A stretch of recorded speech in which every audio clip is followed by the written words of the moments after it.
ఎప్పుడు కూడా నగిరి తెలుగుదేశం పార్టీకి ఎప్పుడు కూడా కంచుకోట. ఇక్కడ నేనేం కొత్త కాదు, ఎన్నోసార్లు వచ్చాను. ఆ రోజు మిత్రులు ముద్దుకృష్ణనాయుడు గారు అనునిత్యం మీకోసం పరితపించాడు, రాత్రింబగళ్ళు కష్టపడ్డాడు.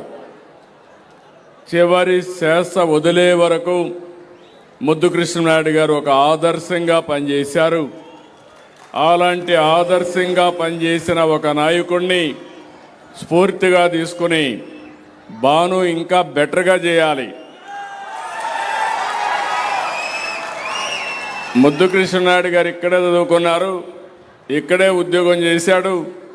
ఎన్టీ రామారావు గారు పిలిపిస్తే ఆ పిలుపును అందుకుని మొట్టమొదటిసారి రాజకీయాల్లో చేరిన వ్యక్తి, ఎమ్మెల్యేగా పోటీ చేసిన వ్యక్తి ముద్దుకృష్ణనాయుడు గారు. ఇంకో పక్క కేంద్రం డబ్బులు ఇస్తే ఆ డబ్బుల్ని ఉపయోగించకుండా ఇష్టానుసారంగా మార్చేశారు. త్రాగునీటి కోసం ఒక్కొక్క రాష్ట్రం 1,00,000 కోట్ల రూపాయలు ప్రపోజల్ పంపిస్తే తెచ్చుకుంటే దాంట్లో కూడా ఏమాత్రం చేయకుండా అసమర్థ చూపించారు. కడాన నాకు వారసత్వంగా సమస్య ఇప్పుడు 27,000 కోట్ల రూపాయలే శాంక్షన్ చేసి మిగిలిన చేయకుండా పోయారు. ఇప్పుడు మళ్ళీ వాళ్ళు మెప్పించి అవన్నీ కూడా పూర్తి చేసే పరిస్థితి వచ్చింది. ఇంకో పక్క మీరు చూస్తే కేంద్రం ఇచ్చే పథకాలన్నీ కూడా నిర్వీర్యం చేశారు. అవన్నీ కూడా మళ్ళా స్ట్రీమ్ లైన్ చేస్తున్నా. ఇంకో పక్క మీరు చూస్తే రాష్ట్రం మొత్తం గంజాయి మత్తులో నింపేశారు. పిల్లలందరూ చెడిపోయే పరిస్థితికి వచ్చారు. ఎన్నికలప్పుడు ఒక మాట చెప్పాను, గంజాయి సేవించిన వాడికి తల్లికి భార్యకు వ్యత్యాసం తెలియదు, అన్ని సమస్యలు పరిష్కారం చేస్తా. గంజాయి మాత్రం ప్రతి ఒక్కరు కూడా ఒక్కసారి అలవాటు చేసుకున్నాక మళ్ళీ ఆ అలవాటు వదులుకోలేరు, కొంచెం టైం పడుతుందని చెప్పారు. ఈరోజు హామీ ఇస్తున్నా, గంజాయి మన రాష్ట్రంలో ఎక్కడా పండించకుండా చేశాం. వేరేది ఇక్కడి నుంచి కొంతమంది తెస్తున్నారు. ఒక్క రివ్యూ పెట్టలేదు. ఈగల్ డిపార్ట్మెంట్ పెట్టారు. నేను మీకు ఇచ్చే మాట, గంజాయిని పూర్తిగా కంట్రోల్ చేసి గంజాయి రహిత రాష్ట్రంగా తయారయ్యే వరకు నేను మీకు అండగా ఉంటానని మరొకసారి హామీ ఇస్తున్నాను. ప్రభుత్వ ఉద్యోగులు వాళ్ళ సొమ్ము కూడా డైవర్ట్ చేశారు. దగ్గర 25,000 కోట్ల రూపాయలు వాళ్లకు బకాయిలు పడ్డారు. కడాన పెళ్లికి వాళ్ళ డబ్బులు వాళ్ళు డ్రా చేసుకోవాలంటే చేసుకోలేని పరిస్థితి వస్తే నేను వస్తాను, ఒక విడతల వారిగా వాళ్ళ డబ్బులు కూడా వాళ్ళకి ఇచ్చే పరిస్థితికి వచ్చారు. అన్నా క్యాంటీన్ అదేం పాపం చేసిందో నాకు తెలియదు, దాన్ని కూడా రద్దు చేశారు. మళ్ళీ నేను ఈరోజు అన్నీ కూడా ప్రారంభించాను. ఇవి కాకుండా ఇంకో 70 పెడుతున్నా. దగ్గర దగ్గర 270, 300 అన్నా క్యాంటీన్లు పెట్టి పేదవాళ్ళందరికీ అన్నం పెట్టే బాధ్యత మేము తీసుకుంటాం. శాండు, మైను, వైను అన్నిట్లో దోపిడే. కడాన వెంకటేశ్వర స్వామికి ఇచ్చే ప్రసాదం కూడా కల్తీనే, ఆ నెయ్యి కూడా కల్తీనే. ఇప్పుడు ఆయన అంటాడు నేనేదో క్రెడిట్ చోరీ చేస్తున్నానంట. అంటే ఏం మాట్లాడుతున్నారో కూడా తెలియదు, ఏం మాట్లాడినా జరిగిపోతుంది అనుకుంటున్నారు తప్ప ఒక పద్ధతి లేని రాజకీయం చేస్తున్నారు. ఈ విషయం మీరు గుర్తుపెట్టుకోవాల్సిన అవసరం ఉంది. నేను ఒకటే ఈ రాష్ట్రంలో ఉండే ప్రతి ఒక్కరిని కోరుతున్నాను, మంచికి చెడుకి వ్యత్యాసాన్ని ఎప్పటికప్పుడు నెమరేసుకోవాలి.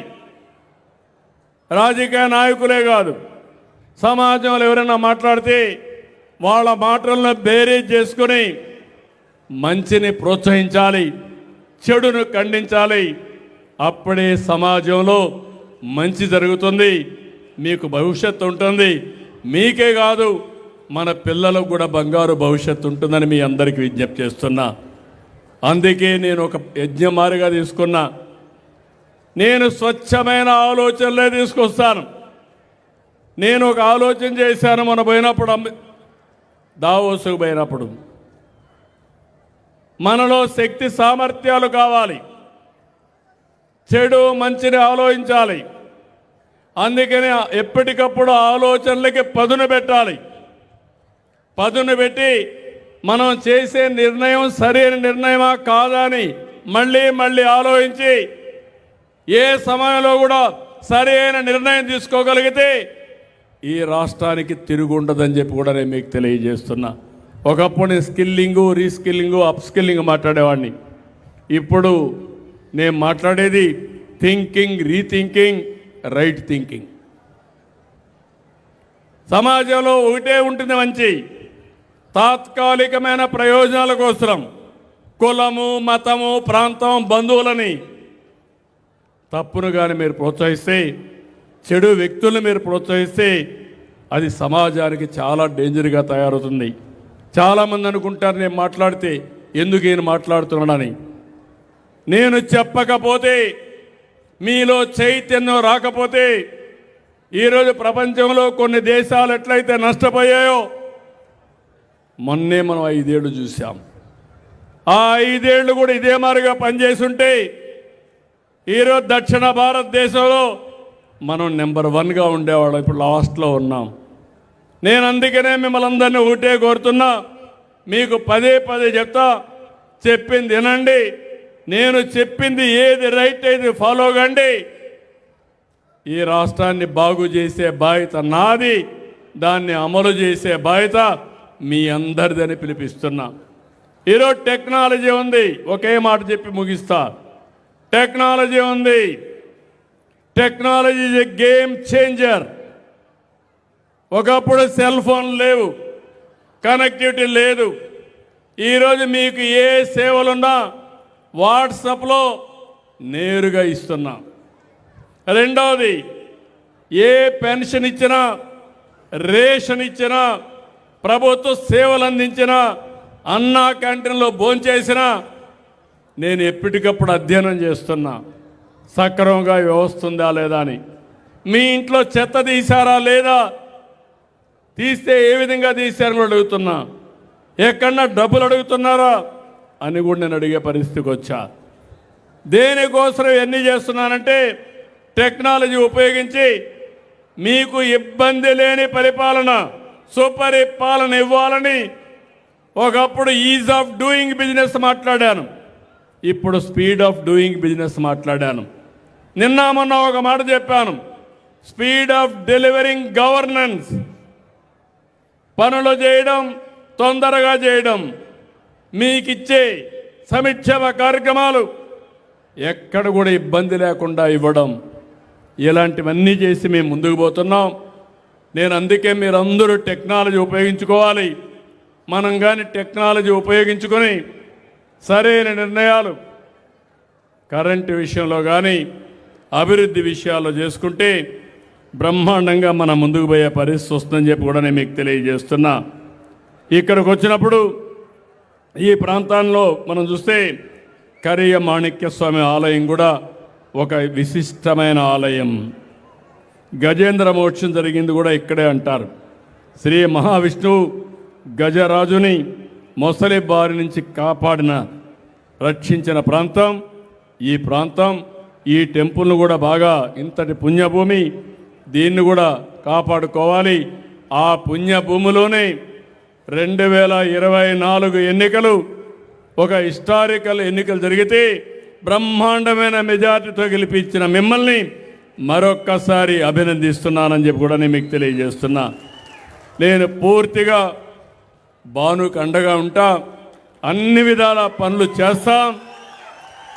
కుప్పం తరహాలో నగిరి నియోజకవర్గాన్ని అభివృద్ధి చేసే బాధ్యత మేము తీసుకుంటామని మీ అందరికీ హామీ ఇస్తున్నా.